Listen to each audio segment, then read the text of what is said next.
At a high school graduation filled with proud parents and flashing cameras, an elderly black Marine walked in wearing his full dress uniform. He came to watch his only son graduate, a moment he had dreamed about for years. But instead of respect, he was confronted by two security guards who told him to leave in front of the entire crowd.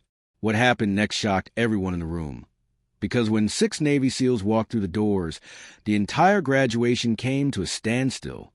The gym was buzzing with energy. Bright lights hung from the ceiling, cameras flashed nonstop, and the sound of proud parents cheering echoed to the packed space. It was graduation day, the kind of day that students, teachers, and families have been waiting for all year. Rows of students in caps and gowns lined the stage, grinning ear to ear as they prepared to step into the next chapter of their lives. Parents held up signs, balloons floated around, and the smell of flowers carried through the crowd. Everything about this moment was supposed to be joyful, but in the middle of all that excitement sat a man who immediately drew attention, though not for the reasons anyone expected. His name was Solomon Dryden, an elderly Marine veteran who had served his country with honor. That day, Solomon wasn't there as a soldier. He wasn't there as a veteran with medals pinned to his chest. He was there as a father, a proud father who had come to watch his only son graduate high school.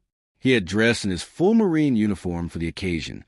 His polished shoes gleamed under the lights, and the ribbons and medals on his chest spoke of years of sacrifice, dedication, and service.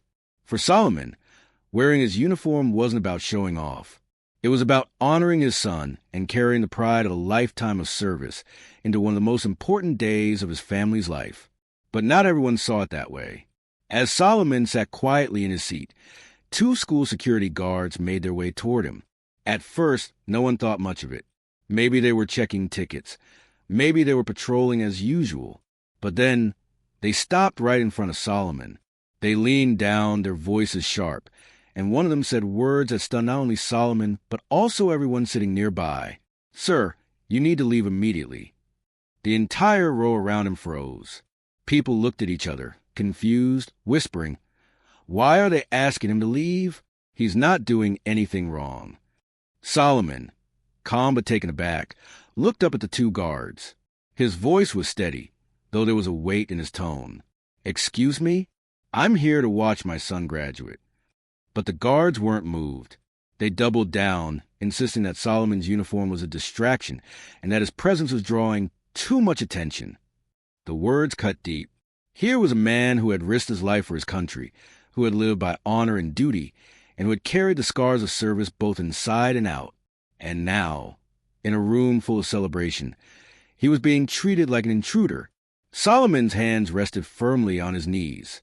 He didn't argue. He didn't raise his voice. Years in the Marines had taught him discipline, control, and how to stand tall even in the face of disrespect. But inside, he felt the sting of humiliation. The parents around him weren't quiet anymore. One whispered, "This is wrong. He deserves respect, not this." Another parent began recording the scene on their phone, capturing every moment. Still, the guards pressed him. "Sir, if you don't leave, we'll have to escort you out." But Solomon didn't budge. His eyes didn't waver. He looked straight ahead at the stage, waiting for the moment when his son's name would be called. This day wasn't about the guards. It wasn't about the confrontation. It was about his son, the boy he had raised, the boy he had sacrificed for, the boy he had supported through every challenge. And yet, the whisper spread across the entire gymnasium. From one row to another, the story traveled like wildfire. They're trying to kick out Marine. They're asking him to leave his own son's graduation. People shook their heads. Some parents muttered angrily. Students on the stage began to notice the commotion, glancing out at the crowd to see what was happening. The once celebratory atmosphere was now heavy with tension. In that moment, everyone realized this wasn't just about one man in uniform. It was about respect, about whether a father who had given so much could sit in peace and watch his child's proudest moment. And as Solomon sat there, steady, calm, and unshaken, he showed everyone what real strength looked like. Solomon, calm but visibly hurt, asked them a simple question. His voice wasn't angry, just steady and dignified, shaped by years of discipline. "Why are you asking me to leave? I'm here for my son." It should have been enough. Any reasonable person would have stopped right there and let the man stay. But the guards didn't care. They looked down at him with impatience, their hands resting on their belts as if they were dealing with a problem instead of a proud father. One of them said coldly, "Sir, your uniform is a distraction. People are paying more attention to you than the ceremony. You're drawing too much attention." Think about that. A uniform, the very symbol of sacrifice and honor, was being called a distraction. To them, Solomon's presence wasn't something to respect. It was something to remove. For Solomon, the words cut deep. This was not just fabric on his back. That uniform told the story of battles fought, sleepless nights endured, brothers lost, and years spent away from family. It was more than clothing. It was his identity, his legacy, his pride. And now, at one of the proudest moments of his life, he was being told it didn't belong, that he didn't belong. The crowd reacts. The room, once filled with cheers and laughter, had grown uneasy. People shifted in their seats. Parents whispered to each other, confused and outraged at what they were seeing. One mother leaned over to her husband and muttered, "Can you believe this? That man's a Marine. He's here for his son." Another parent, holding their phone high, started recording. Others quickly followed. It was clear that this was not something to be brushed aside. People wanted proof of how unfairly this veteran was being treated. But Solomon didn't notice the cameras. He didn't notice the whispers. His focus was locked on the stage, his eyes steady. His son would soon be walking across to receive his diploma, and nothing, not humiliation, not disrespect, not even the threat of being dragged out, was going to take that moment away from him. The weight of honor. To the guards, he was just another man. But to those who knew what that uniform meant, Solomon was a symbol of something far greater. This was a man who had carried the weight of responsibility on foreign soil, a man who had stood watch so others could sleep in peace, a man who had endured hardship most people couldn't imagine, all for a country that didn't always treat him fairly. And now, that same country, represented by 2 guards in a school gym, was telling him he was out of place at his own son's graduation. Still, Solomon didn't raise his voice. He didn't argue or shout. Years of Marine discipline had taught him something the guards would never understand. True strength doesn't always roar. Sometimes it sits quietly, shoulders back, head high, refusing to break. The rising tension. The crowd was no longer silent. Murmurs grew louder. Heads turned. Students on stage began to notice the commotion. Teachers glanced nervously at each other. Some in the audience shook their heads in disbelief. Others muttered words of support. And a few parents, their voices carrying just enough to be heard, said what many were already thinking. Why are they treating him like this? He's done nothing wrong. Every second that passed made the situation heavier. What was supposed to be a celebration had turned into a spectacle. And at the center of it all was Solomon, a father who only wanted to see his son succeed. Solomon's quiet defiance. As the guards hovered over him, waiting for him to move, Solomon stayed exactly where he was. He didn't flinch. He didn't give in. He sat tall in his chair, back straight, medals gleaming under the lights, looking every bit the Marine he had always been. His jaw tightened, but his eyes remained fixed on the stage. To him, this wasn't about the guards. It wasn't even about himself. It was about his son, the boy he had raised with discipline, respect, and love. The boy he had sacrificed for. The boy whose moment he would not miss. And as the guards grew impatient, the crowd began to grow restless. Something was building. People were no longer just watching. They were preparing to stand up for the man who had spent his life standing up for them. Just when the tension seemed unbearable, the gym doors creaked open. Every head in the audience turned. The chatter stopped. 6 men entered, dressed sharply in dark suits, moving with quiet confidence that immediately commanded attention. They didn't rush. They didn't shout. They simply walked with purpose, their eyes locked on a man sitting tall in his chair, Solomon Dryden, the Marine. At first, no one knew who they were. Were they officials? Were they more security? But the way they carried themselves told another story. Their posture was rigid, their steps in sync, and their eyes sharp. They weren't ordinary men. They were former Navy SEALs. Brothers in arms arrive. These men weren't strangers to Solomon. They weren't spectators who had simply wandered in. They were his brothers in arms, veterans who had stood shoulder to shoulder with him years ago in dangerous places most of the audience could never imagine. Word had reached them about what was happening, about how a decorated black Marine was being humiliated in front of his community, told to leave his son's graduation just because his uniform drew too much attention. And they weren't about to let their brother stand alone. Without hesitation, the 6 SEALs made their way across the gym. The crowd parted instinctively, giving them space. The click of their shoes echoed against the polished floor, the sound magnified in the otherwise silent room. When they reached Solomon, they didn't need to announce who they were. Their presence spoke louder than words. The protective wall. One by one, the SEALs positioned themselves around Solomon, 3 in front, 3 in back. Like a living shield, they formed a protective wall, their bodies sending a clear message. You will not touch him. You will not move him. The effect was immediate. The 2 security guards, who moments ago had been standing tall and demanding compliance, suddenly froze. Their authority evaporated in an instant. They shifted uncomfortably, their faces pale. For the first time, they realized they were not just confronting an elderly veteran. They were facing a man whose loyalty and honor had earned him the kind of allies most people only dreamed of having. The audience watched in stunned silence. Parents leaned forward in their seats. Students on stage stood a little taller, sensing they were witnessing a moment they would remember for the rest of their lives. The voice that changed everything. Finally, one of the SEALs, a tall man with gray at his temples and a voice that carried years of authority, stepped forward. He looked directly at the guards, his tone sharp but steady. This man has more honor in his uniform than you will ever understand. He's not leaving. He belongs here more than anyone in this room. The words cut through the silence like a blade. No one dared to speak. No one dared to move. And then it happened. The applause that shook the gym. It began with one parent in the back, clapping loudly. Then another joined in. Then another. Within seconds, the entire gymnasium erupted into thunderous applause.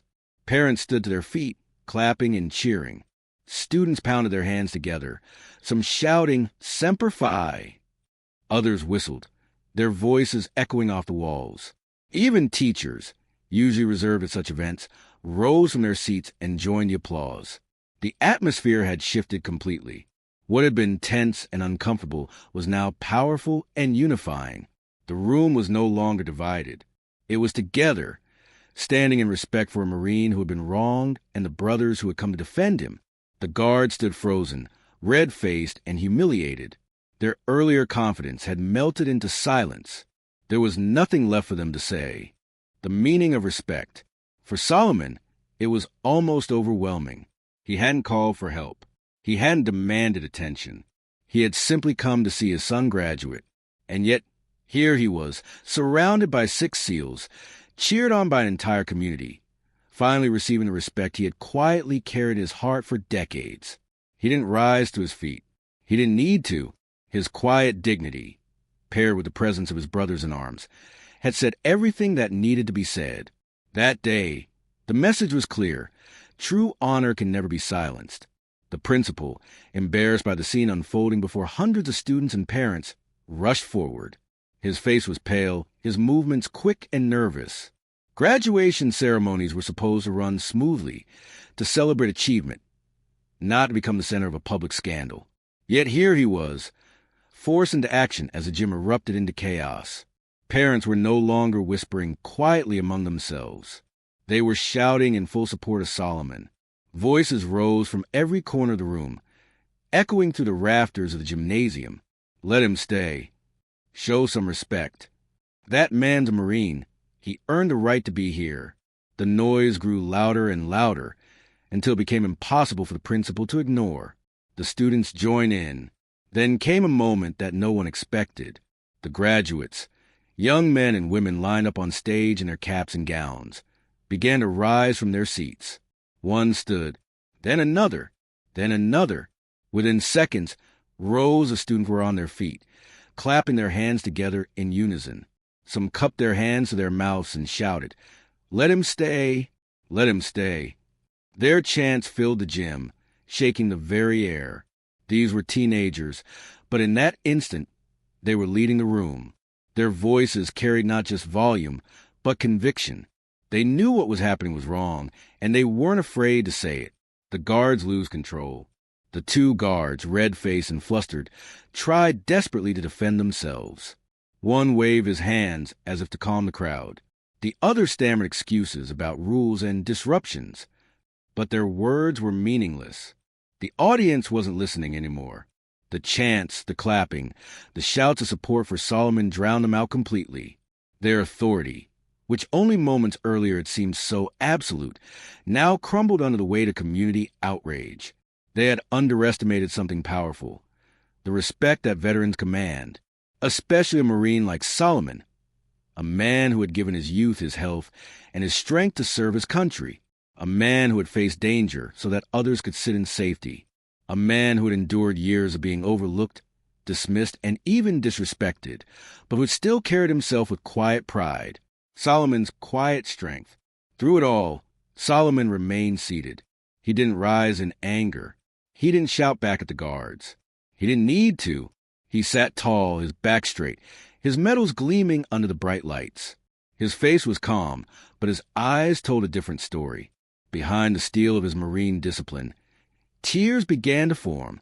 For years, Solomon had carried the weight of being invisible, of serving a country that didn't always acknowledge his sacrifice. He had been passed over, underestimated, and at times treated as if his years of service didn't matter. But not today. In this gym, filled with hundreds of voices shouting in his defense, Solomon realized something profound. He wasn't standing alone anymore. The community, strangers and friends alike, had risen to stand with him. The meaning of the moment, the noise in the gym was deafening now. Applause rolled like thunder. The chants of the students created a rhythm that seemed to shake the floor itself. The principal, standing helplessly in the middle of it all, knew the truth. Nothing he could say or do would silence this crowd. It was no longer about rules. It was about respect. The two guards, their confidence completely shattered, stepped back in defeat. Their voices had been silenced not by force, but by unity. They had tried to humiliate a Marine, but instead, they had revealed the strength of the community's admiration for him. Solomon's heart. And Solomon? He didn't move. He didn't make a speech. He didn't even lift his hands to wipe the tears that now threatened to fall. He simply sat there, stoic and dignified, watching the stage with unshakable focus. His heart, however, was heavy with emotion. For the first time in a long time, he felt truly seen, truly valued. He had come to the graduation just to see his son walk across the stage. He hadn't asked for attention. He hadn't sought recognition. But in this moment, this powerful, unexpected moment, the entire room reminded him that his sacrifice still mattered, that his years of service had not been forgotten, that honor, though sometimes delayed, always finds its way home. Finally, the moment arrived. The announcer called out Solomon's son's name, and the young man stepped forward with steady strides. His cap tilted slightly, his gown swaying with each step, and his face glowing with pride. This was the moment every graduate dreamed of, walking across that stage to claim the diploma that symbolized years of effort, late nights, and perseverance. But for him, it was more than just his diploma. This was about his father.